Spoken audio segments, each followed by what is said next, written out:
Hello again. So I'm a little late with this vlog actually because real life happened. As I said, I'm a student at Rutgers and finals were coming out and I had to write some papers. So this is a little behind and I wondered if I should even touch on this subject because it's kind of old news with the actual event that I'm going to be discussing, but it felt kind of wrong to just completely not discuss it, so here we are. I'm going to be talking about a topic that deals with race and racism, so here is a disclaimer to acknowledge that I am coming from a place of privilege in this situation. I am white, which means that I was born into a set of privilege that is not afforded to everyone.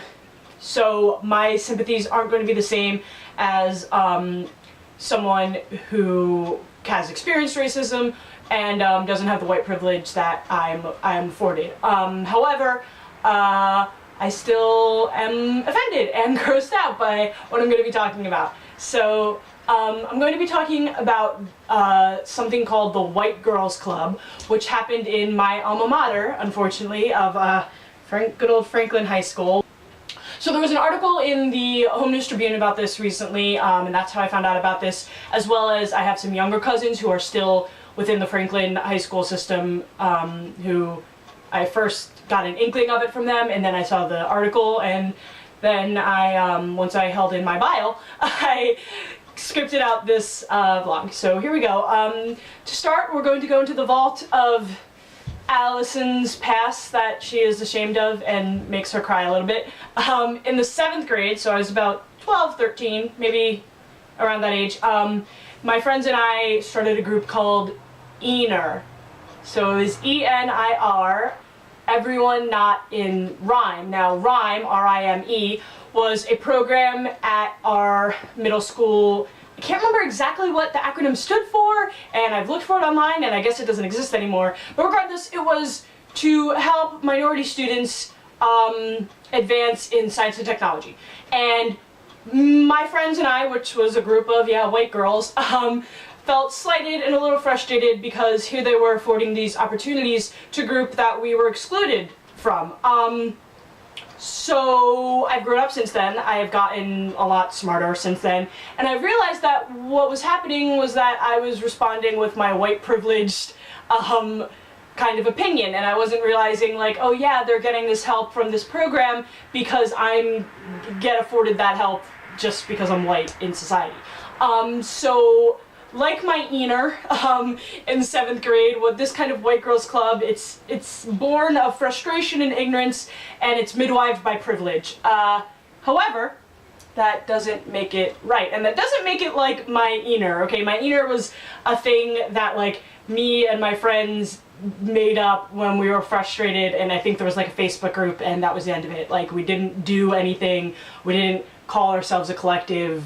I mean, literally, I think it held our attention for a week. I'm not trying to erase my history, I just want to make a clear distinction between what this White Girls Club has become.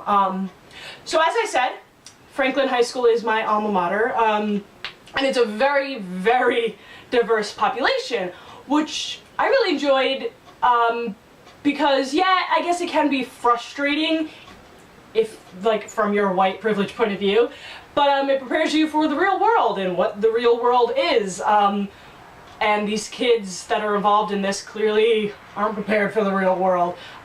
That's not to say that someone who came from a school that's all white or all black or whatever would have been, excused if they had done something like this. It's just kind of made even more atrocious that these kids did it when they come from the environment they are.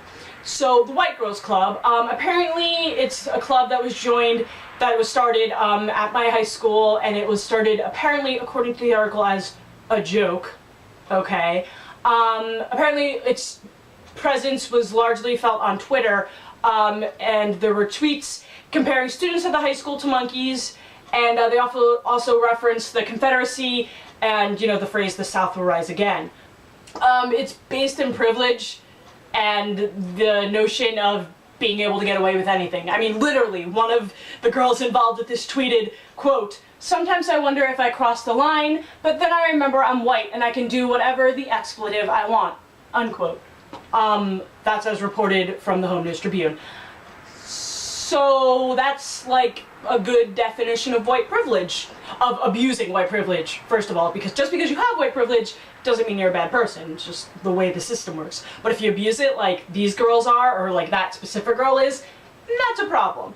While we're on the topic of white privilege, I'd like to discuss reverse racism and the fact that it doesn't exist. Racism is, especially institutional racism, it's the systemic oppression of a race of people.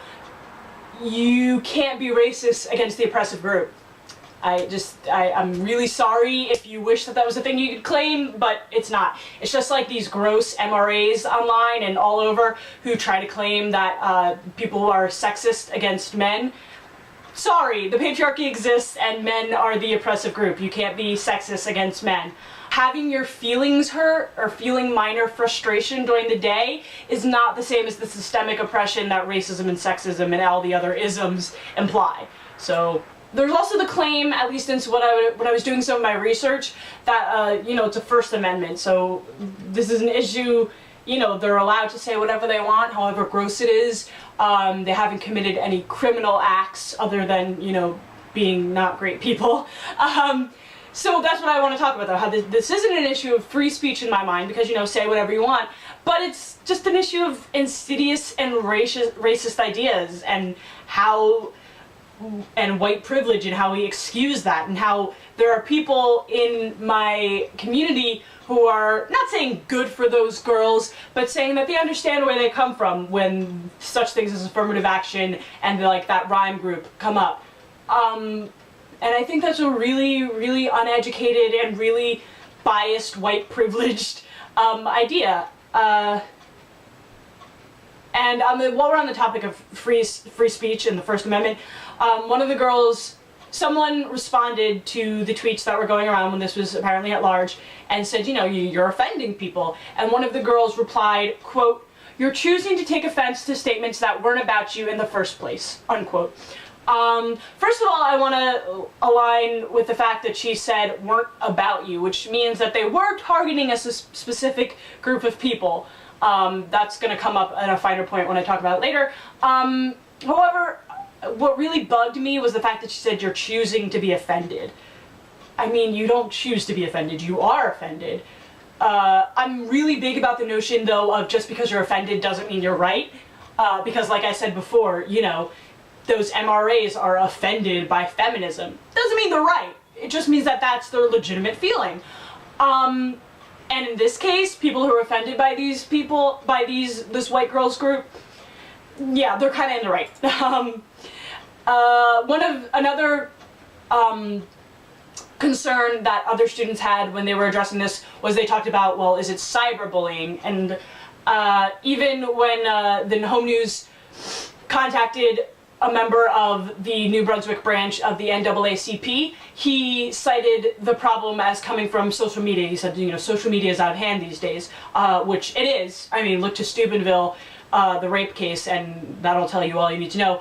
This isn't a case of social media. It's not like without Twitter and everything, these kids wouldn't have done what they had done. It's just that that's how they got caught. That's how the person who reported it to the Home News Tribune had screenshots of the tweets that were going around. So that's where this story is coming from. But it's not like Twitter facilitated this, or Facebook, or apparently Instagram. It wasn't like that. So, and also, cyberbullying, the National Crime Prevention Council defines it as bullying that takes place online and through text messages sent to cell phones. It can be things like sending someone mean or threatening emails, instant messages, text messages, tricking someone to reveal personal embarrassing things and sending that information to someone else, creating websites to make fun of someone, such as a classmate or a teacher. So, this isn't really cyberbullying, because that seems to be targeted at a specific person for personal reasons. I mean, I'm pretty sure we can all say we either know someone who has been cyberbullied, have been cyberbullied themselves, or have seen that ABC Family movie Cyberbully with Haley Joel Osment's little sister. So this isn't cyberbullying. It's not like they chose one student and they send a barrage of tweets about him or her. This is more of a hate group. And that may seem strong, but let me give you the definition of a hate group. It's an organized group or movement that advocates and practices hatred, hostility, or violence towards members of a race, ethnicity, religion, gender, sexual orientation, or other designated sector of society. Kind of sounds exactly what these kids are doing, huh? The FBI also says that the primary purpose is to promote animosity, hostility, and malice against persons belonging to a race, religion, disability, sexual orientation, or ethnicity, national origin, which differs from that of the members of the organization. That sounds exactly like what these kids are doing. Yeah, they're not committing crimes. No, there haven't been any reported violence, but they're hate-mongering.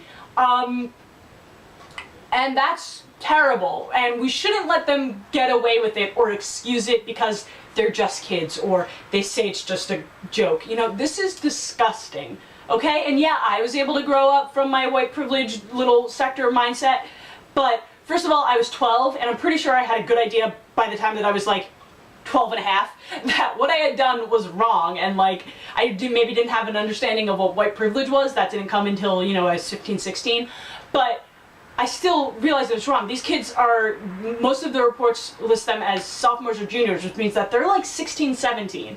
Okay, they should know better. And if they don't, they should still be aware that putting up pictures of monkeys and liking it to people is wrong. Even if it's not in a racist connotation, which it obviously is, that's disgusting to liken a person to an animal.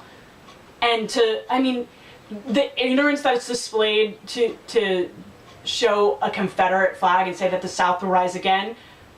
In a sidebar, I want to say this is New Jersey, okay? Yeah, we might have been one of the last states to agree to the abolishment of slavery, but we were also pretty instrumental in the Union's part of the Civil War, okay? You're not from the Confederate, you're not from the South.